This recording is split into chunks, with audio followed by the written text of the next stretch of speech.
काव्या, यार वो एक एक्स्ट्रा टिफिन पैक कर दोगी क्या? एक और टिफिन चाहिए, लेकिन क्यों? अरे वो ऑफिस में ना मेरा एक फ्रेंड है, तो उसको ना तुम्हारे हाथ का खाना बहुत पसंद है, तो उसने कहा था मुझसे कि कभी भी तो भाभी से खाना बनवा के लाए ना, तो मेरे लिए एक्स्ट्रा लेकर आइए। क्या नाम है उस दोस्त का? सुशाल। अच्छा, एक सेकंड। ये लो, वो मैंने 2 लोगों का खाना ना इसमें ही पैक कर दिया है, तो तुम देख लेना। ठीक है, मैं चलता हूँ, बाय।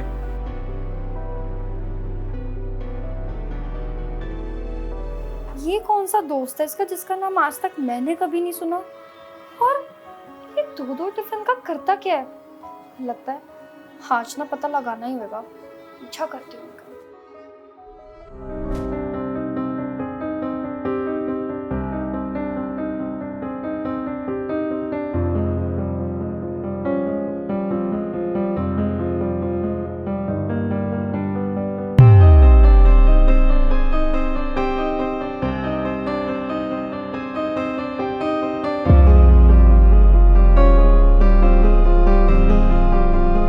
कहाँ रह गई यार, मैंने बोला था जल्दी आने को।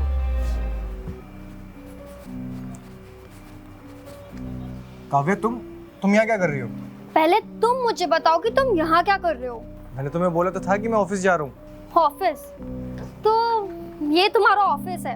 अरे नहीं काव्या, ऐसा नहीं है जैसा तुम समझ रही हो। मैं ना अच्छे से जानती हूँ, तुम्हारा जरूर किसी लड़की के साथ ना चक्कर चल रहा होगा, और उसी के लिए तुम ये टिफिन भी पैक करवाते थे ना मेरे से।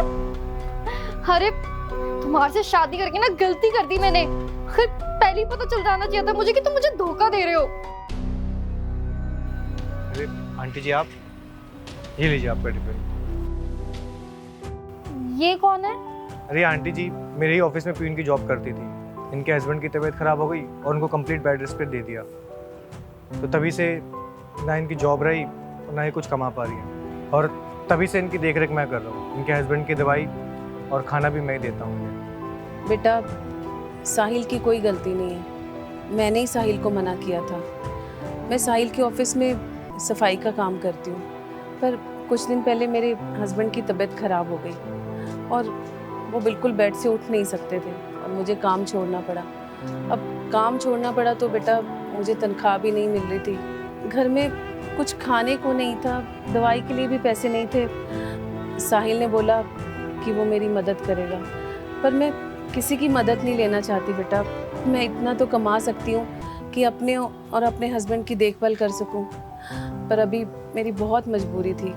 साहिल मुझे अपनी माँ की तरह मानता है, उसने बोला नहीं वो मेरी मदद करेगा, तो बस इसलिए साहिल ने सब कुछ तुमसे छुपाया।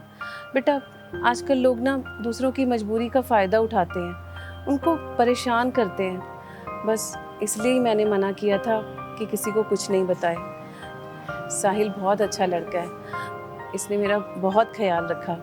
मेरी वजह से तुम लोग आपस में झगड़ा नहीं करो, और मैं माफ़ी चाहती हूँ बेटा कि मेरी वजह से साहिल ने तुमसे ये बातें छुपाई, मुझे माफ़ कर दो।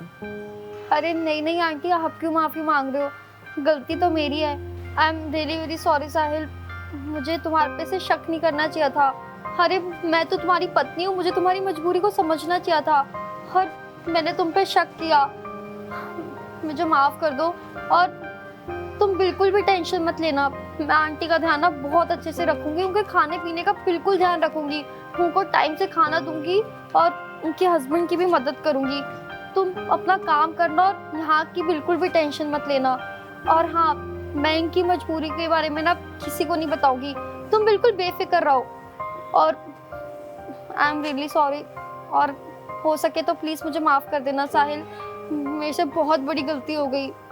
सॉरी।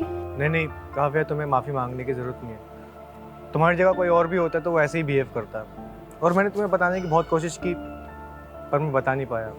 बाकी कोई बात नहीं, तुम सॉरी मत कहो। कोई बात नहीं साहिल। अच्छा, तुम एकदम बेफिक्र होके ऑफिस जाओ, और आंटी का मैं ध्यान रख लूंगी। और हाँ, घर जल्दी आ जाना। ठीक है काव्या, ठीक है आंटी, मैं चलता हूँ।